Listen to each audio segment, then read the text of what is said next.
Bonjour, bienvenue dans Développe ton zeste, la chaîne de podcast pour transformer votre leadership et vos styles de management. Bonjour, vous écoutez Happy Leadership, je suis Nathalie Rocher, entrepreneur, coach de dirigeants et sur ce podcast Happy Leadership, aujourd'hui nous allons voir comment donner du sens à un projet d'équipe ou à une nouvelle organisation, comment embarquer les équipes grâce à une vision fédératrice. Tout d'abord, on va démystifier la notion de vision. Ça veut dire quoi exactement? Qu'est-ce qu'on met? Il y a autant de visions, j'ai envie de vous dire, un manager, un leader, une vision. On va clarifier aussi où en sont vos collaborateurs et je vais vous partager aussi les éléments incontournables pour écrire cette vision. Ce que je vous propose, c'est peut-être aussi de vous caler dans un fauteuil. Alors peut-être que là, c'est pas possible, vous êtes dans votre voiture, dans le tram. En tous les cas, si vous réécoutez, parce que pour créer, pour que quelque chose apparaisse, il est important d'avoir un peu de vide. Pour prendre du recul, je vais vous proposer de regarder l'équipe et vous d'un hélicoptère.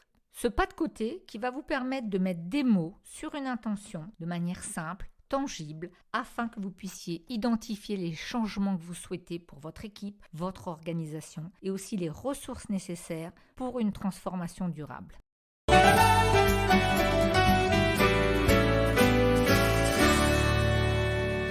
Démarrons par une inspiration. C'est l'histoire d'un passant, un peu curieux, qui s'approche d'un chantier de construction sur lequel 3 hommes travaillent. Il demande au premier « Qu'est-ce que vous faites ?» « Je positionne des briques », lui répond l'ouvrier. Il pose la même question au deuxième ouvrier, et celui-là lui dit « Je suis en train de construire un mur ». Il s'approche ensuite du troisième ouvrier, qui est en train de fredonner une chanson tout en travaillant, et lui demande aussi « Qu'est-ce que vous êtes en train de faire ?» L'homme se redresse et lui dit avec un large sourire « Je construis une cathédrale ». Alors cette histoire, c'est pas pour que vous vous mettiez à la construction, mais c'est plutôt pour vous dire que de votre intention vont naître beaucoup de choses qui vont inspirer les équipes. Alors vous pourriez me dire « Mais Nathalie, moi je sais pas encore trop quelle est mon intention, puis en plus il y a une entreprise, il y a une culture à respecter ». Et c'est vrai, d'où l'intérêt de prendre un temps de souffle, un temps de focus pour se dire « mais finalement, où vais-je avec les équipes ?» Alors, vision, souvent, on pense à grand leader. On a l'impression qu'on n'est pas des Steve Jobs, que vous n'êtes pas des Elon Musk, et qu'en plus on n'a pas ni leur méthode, ni leur pouvoir. Alors, ce que j'ai envie de vous partager, c'est que eux, à la base, ils n'avaient pas la vision innée. Ils n'avaient pas non plus un don d'ubiquité pour savoir ce que voulaient les gens. Ils n'avaient pas non plus un réseau immense. Ce que ces leaders ont en commun, eh bien, c'est la conviction, c'est-à-dire avoir une envie ou un rêve, appelez-le comme vous voudrez, par rapport à un développement de produit, par rapport à rendre service aux personnes, par rapport à créer un monde plus facile. Et c'est ça qu'il est important de pouvoir identifier. Qu'est-ce que vous voulez pour votre équipe? Qu'est-ce que vous voulez pour l'organisation et à quoi ça va servir? Finalement, c'est quoi votre finalité? C'est quoi votre why?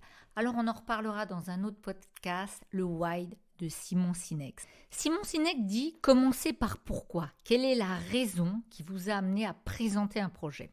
Alors, c'est pas toujours évident de parler de cette intention, de la crayonner ou alors de l'écrire. Pour finaliser l'émergence, je vous propose 3 questions. D'où vient l'équipe? D'où vient votre société? Pour regarder ses racines, qu'est-ce qui fait corps, ses valeurs, à quoi vous tenez? Où en est l'équipe? Où en est le service? Et où va l'équipe? Et ce où va l'équipe sera votre intention, c'est-à-dire là où vous voulez les guider, où vous voulez les emmener parce que vous y croyez. Et c'est ça le why. Dans ce monde complexe, dans ce monde plein de paradoxes, eh bien, donner le cap et faire tout pour le garder, vous l'avez bien compris, c'est fondamental.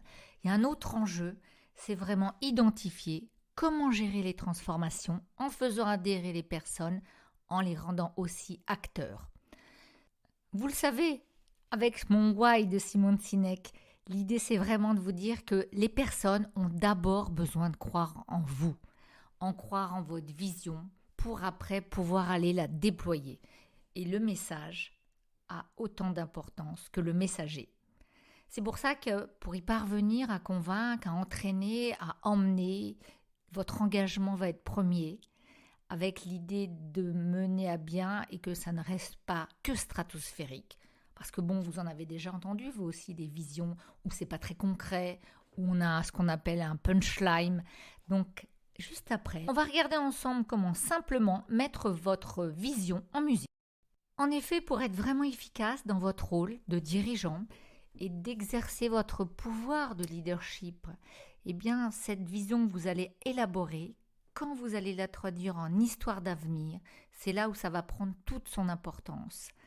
Je crois aussi que ce qui est important d'avoir en tête, c'est que vous êtes la source d'énergie.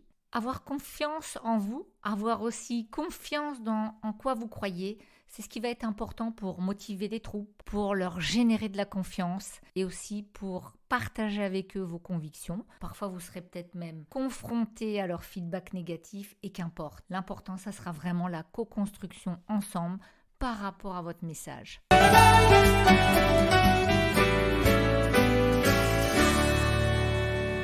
Après avoir clarifié et démystifié la notion de vision, clarifié où en sont vos collaborateurs et fait émerger votre intention, je vous propose de passer à comment la mettre en musique. Pour ça, je vais vous faire imaginer une échelle. Cette échelle, imaginez-la la plus droite possible, la plus facile à appréhender, avec des barreaux à tous les étages et surtout la plus alignée possible. Ça va être l'échelle de votre vision. Le palier numéro 1 est d'identifier quel résultat précis est-ce que vous souhaitez obtenir. C'est-à-dire, quel est votre grand dessein? Qu'est-ce que vous poursuivez? Quel est finalement le but du but? Le deuxième palier, qu'est-ce que vous devez changer? Qu'est-ce qu'il va être important de modifier? Peut-être rien, on ne sait pas, pour atteindre le résultat voulu. Projet, qu'est-ce qui vous tient à cœur? Qu'est-ce que vous voulez incarner? Et en quoi ça va être important. Le troisième palier sera l'étape où vous allez identifier les valeurs de votre projet. Quatrième palier, comment développer les personnes. C'est primordial d'identifier de quoi vos collaborateurs vont avoir besoin en termes de compétences pour changer, pour mener à bien cette vision et dans quel domaine. Cinquième palier, qu'est-ce que les personnes doivent développer ou auront besoin de développer en termes de nouveaux comportements. Je ne parle pas d'expertise métier technique, je parle bien, vous m'avez comprise, de soft skills. Sixième palier, quelles sont les implications de l'environnement à tenir en compte? Cet objectif, ce but du but, cette vision. À chaque fois que vous aurez fini de créer cette vision, je vous propose de prendre un temps de recul, un pas arrière et de regarder votre échelle et de vous dire 1. Est-ce que j'ai tous les paliers? 2. Est-ce qu'ils sont alignés? 3. Est-ce que ça va être facile à monter?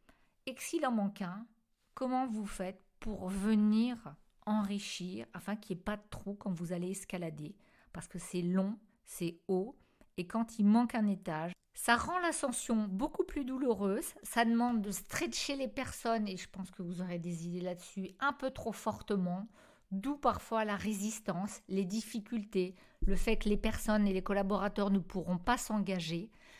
Alors je vais vous proposer de mettre en place l'approche à partir d'un exemple fictif. Je vais me glisser dans la peau d'un directeur de formation et avec l'échelle de la vision, je vais vous parler de l'entreprise apprenante. En tous les cas, ce que je peux en imaginer s'il fallait la mettre ou la déployer en entreprise. Alors, je vais transformer notre entreprise en entreprise apprenante.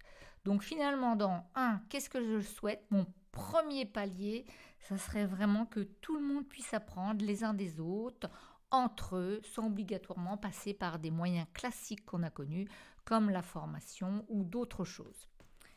Nous aurions en 2, qu'est-ce que nous devons changer pour obtenir le résultat voulu? Bien, il y aurait d'abord sûrement changer la manière d'être. Ça pourrait être aussi changer les protocoles d'apprentissage, les systèmes d'apprentissage, la liberté donnée aux apprenants, la liberté donnée aux managers. Donc ça ferait pas mal de choses et j'ai envie de dire que les parties prenantes pour mettre en place une entreprise apprenante sont nombreuses. Troisième pilier, appliqué à mon exemple. Quelles sont les valeurs d'un tel projet? Alors là, me direz-vous, c'est clair, on veut donner de l'autonomie, on veut rendre chacun acteur de son développement, on veut permettre la plus grande transmission de savoir au plus grand nombre, une valeur humaine, une valeur éthique, une valeur relationnelle. 4. Quelles sont les nouvelles compétences dont auront besoin les personnes? Dans quel domaine? Peut-être déjà l'idée d'apprendre en équipe, la transversalité, obtenir là aussi la possibilité d'acquérir des outils. C'est aussi de pouvoir seul se débrouiller, parce que le e-learning, il n'y a pas que ça, il y a plein d'autres moyens de travailler à distance. Et ce n'est pas toujours évident de pouvoir avoir la compétence clé, l'outil clé. Et dans quel domaine? On peut imaginer que pour une entreprise apprenante, il y aura vraiment besoin aussi de faire de la communication, de l'information. Comme vous le voyez, je continue à monter les paliers de l'échelle de la vision afin de répondre aux questions qui vont me permettre après d'étayer mon discours. Avec le palier numéro 5, on va regarder quelle sorte de nouveaux comportements les personnes doivent développer.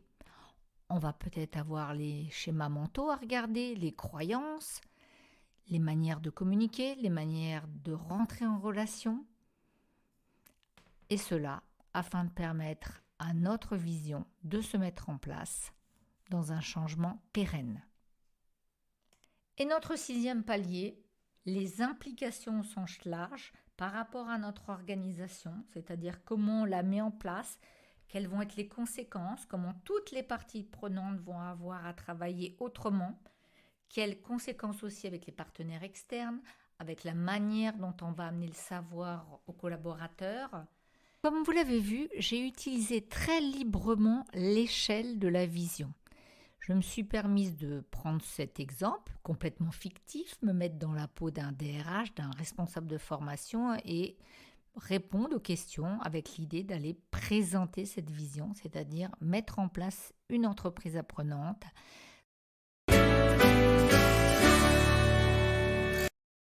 Grâce à cette échelle, vous allez pouvoir ordonner vos arguments, vous allez pouvoir étayer vos convictions et surtout permettre de toucher les gens sur plein de niveaux.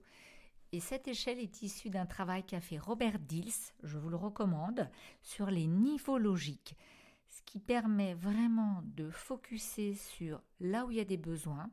Ça permet aussi quand vous travaillez sur cette échelle, si à un moment il y a un barreau qui manque, cela va vous permettre de voir tout de suite où agir, comment aller chercher l'information et surtout la communiquer aux personnes et aux collaborateurs.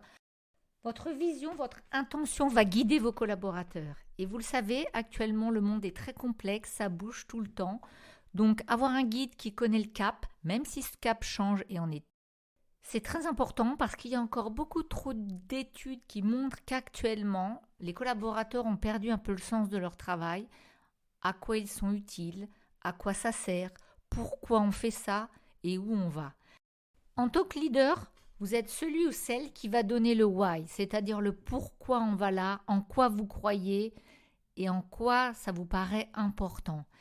Bien évidemment, on est en train de travailler de plus en plus dans l'ère de la collaboration, la co-construction, et je peux que vous inviter après à travailler avec eux sur le comment. Je vous dis donc à bientôt car c'est la fin de cet épisode. Rejoignez-nous et venez nous voir sur vistapartners.fr. Bye bye!